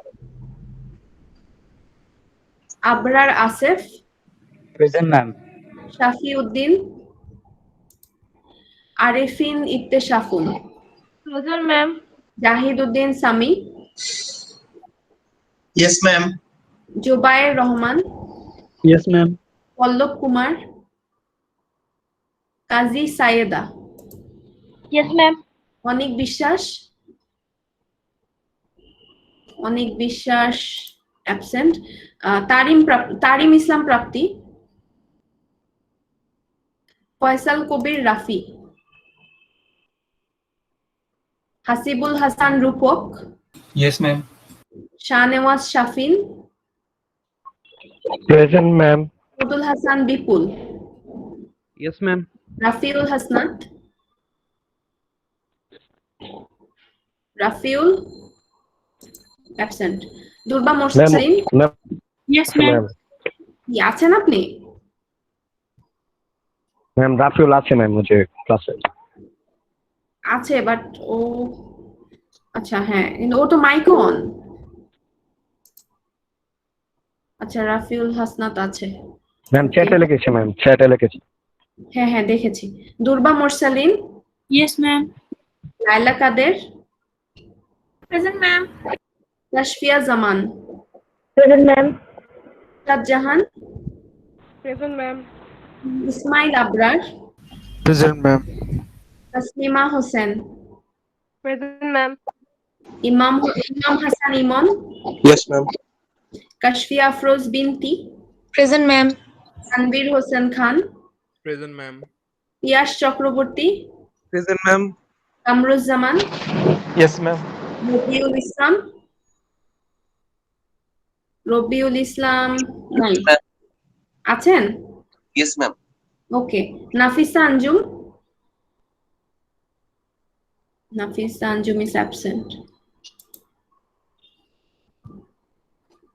Shaneas Shahan. Shaneas Shahan আছেন? Yes, ma'am. Okay. ma'am, আছি। আচ্ছা। All right, so here's the end of today's class. Next week আপনাদের হচ্ছে সানডেতে বলেছি না কি জানো assignment in class assignment number 4 right সানডেতে হবে Yes, ma'am. all right so see you in the next week then হ্যাঁ বলেন ম্যাম আমার একটু কনফিউশন ছিল ওই যে P42 এর যেটা হচ্ছে ক্লাসিফাইড ব্যালেন্স শিট ওখানে লায়াবিলিটিটা যে ছিল না যে 4000 of the note payables we can due in 2021 ma'am এই Right. হিসাবটা আমি না বুঝি নাই যে 15000 থেকে এটা কিভাবে আর ওটা লং টার্মে কেন গেল আচ্ছা ঠিক আছে আমি একটু আপনাকে বলি যেমন ওখানে কোশ্চেনটা এরকম ছিল যে আমাদের নোটস পেবল ছিল total 15000 and out of this বলেছিল যে 4000 became due in 2021 আর কিছু বলে নাই এরকম বলা ছিল আর আপনার যে অঙ্কটা ছিল সেটা ছিল ডিসেম্বর 2020 ইয়েস ম্যাম হ্যাঁ তো এখন আপনি এভাবে চিন্তা করেন যে আমার নোট পেবল আছে ডিসেম্বর 2020 তে হাতে 15000 কিন্তু তার মধ্যে এই যে 4000টা আছে এটা আমাকে 2021 সালের মধ্যে পে করতে হবে বিকেম ডিউ মানে হচ্ছে 2021 এর মধ্যে এটা পরিশোধযোগ্য তো আপনি এভাবে চিন্তা করেন যে 2020 থেকে 2021 কয় বছর 1 বছর 1 বছর না 1 বছর অথবা 1 বছরের কম কারণ এখানে মেনশন তো করে নাই কোন মাস তো আমি ধরে নেই যে ডিসেম্বরই তাহলে 1 বছর তো আমরা তো জানি যে 1 বছর বা তার চেয়ে কম সময়ের জন্য যেগুলা থাকে লায়াবিলিটিস ওগুলা হচ্ছে current liabilities so that's why আপনার 4000 will go under current liabilities and the rest 11000 will go under long term বুঝাতে পেরেছি এবার ম্যাম ওই 1 ইয়ারটাকে আমরা লং টার্ম ধরে নিলাম মানে 1 ইয়ারের জন্য যেটা রইলো 4000 মানে ম্যাম ওই যে 2020 থেকে 2020 মানে ডিসেম্বর দিলে তোমাদের 1 বছর আসলো তো এই 1 বছরটাকে কি আমরা লং টার্ম ধরে নিলাম কেন লং টার্ম ধরে নিলাম আমরা তো কারেন্ট ধরে নিলাম লং টার্ম তো আমরা জানি যে 1 বছর বা 1 বছর বেশি সময় না কারণ হ্যাঁ তো আমি কি করছি তাই না আপনার কথা ভেঙে ভেঙে আসছে আবার একটু বলেন ওকে ম্যাম বুঝতে পারছি না বলেন না কি বলছেন আমি তো বুঝলাম না আপনার কথা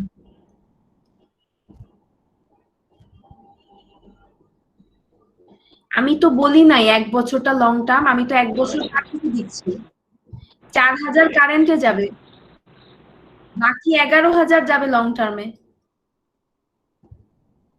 এখানে মানে প্রবলেমটা কোথায় হচ্ছে আমি তো বুঝলাম না আমরা তো জানি যে 1 বছরের বেশি সময় গেলে লং টার্ম তো হ্যাঁ এটা তো তাই হচ্ছে এখানে ভুলটা কোথায়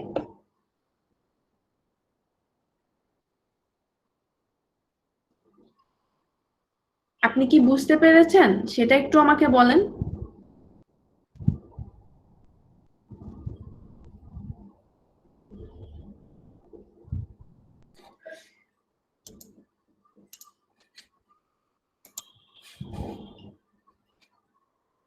অদ্ভুত আপনারা